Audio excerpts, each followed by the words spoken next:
अब तक हमने देखा कि कविता मैम मोहित को डांटती है और कल उसे अपने पेरेंट्स को लाने के लिए कहकर क्लासरूम से चली जाती है और सभी बच्चे अपनी क्लास लेने लगते हैं। अब आगे, लेकिन मोहित अपने आगे बैठे अभिक को ही घूरे जा रहा था और मन ही मन अपने पेरेंट्स को लाने की बात पर डर रहा था।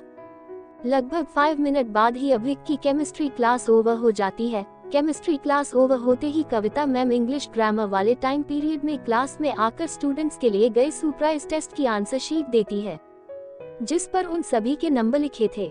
सभी स्टूडेंट्स घबरा रहे थे क्योंकि सरप्राइज टेस्ट होने की वजह से किसी को टेस्ट के बारे में पता ही नहीं था, इसलिए किसी में भी टेस्ट की तैयारी नहीं की थी, लिए वह सब कॉन्फिडेंट नहीं लग रहे थे। लेकिन पूरी क्लास के स्टूडेंट्स में एकमात्र अभिक ही ऐसा था जिसके चेहरे पर चिंता की कोई लकीर नहीं थी। ये सरप्राइज टेस्ट 20 नंबर का ही था, लेकिन किसी के भी 20 तो क्या 15 से ज्यादा नंबर आए ही नहीं थे।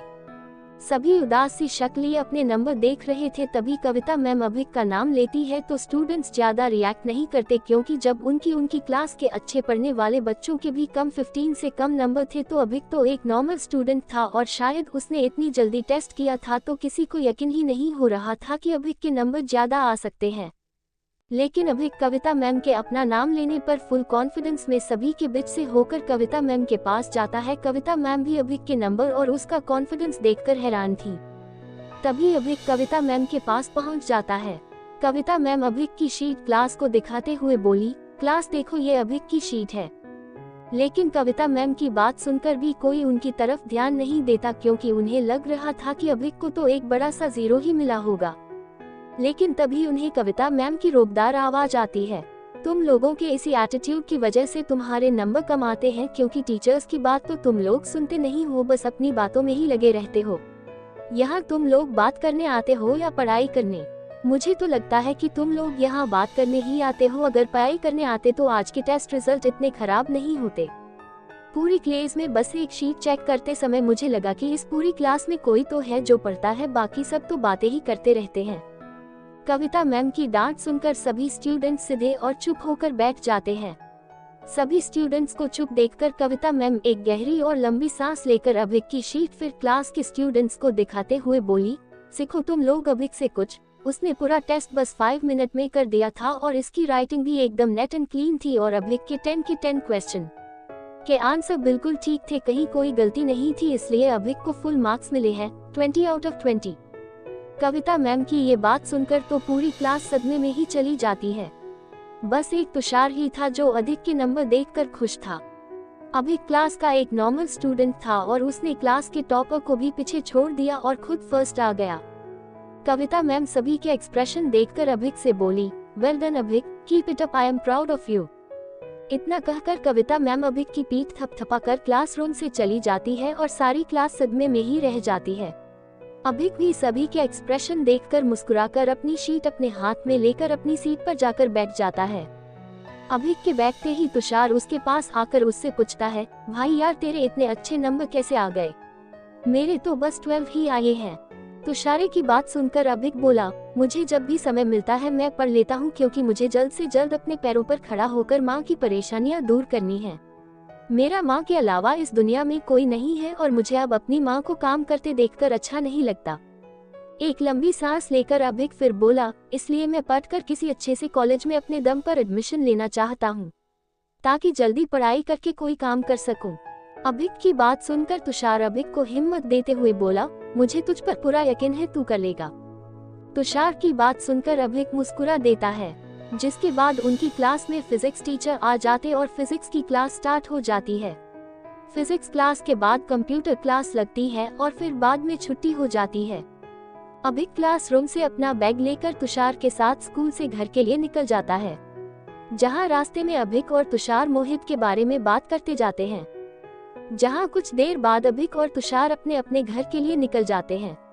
अभिक रोज की तरह ही अपने घर जाकर अपनी माँ के साथ थोड़ी देर बातें करता है और फिर खाना खाकर अपने कमरे में चला जाता है और पिछले दिन की तरह ही मेडिटेशन करता है और आध्यात्मिक ऊर्जा को अपने अंदर प्रवाहित करता है।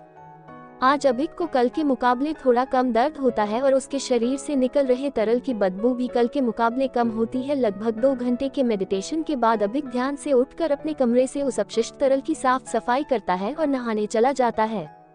नहा के आकर अभिक जब फिर से खुद को देखता है तो पहले से भी ज्यादा गोरा पाता है। मात्र 2 दिन के मेडिटेशन में ही अभिक को अपने शरीर में कई बदलाव महसूस हो रहे थे।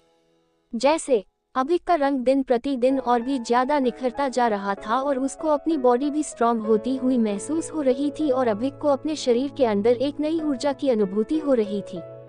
तभी अभिक को अपने सिस्टम से एक नोटिफिकेशन आता है, होस्ट आपका कल्टीवेशन लेवल अपग्रेड हुआ है, क्या आप इस अपग्रेड को सेव करना चाहेंगे?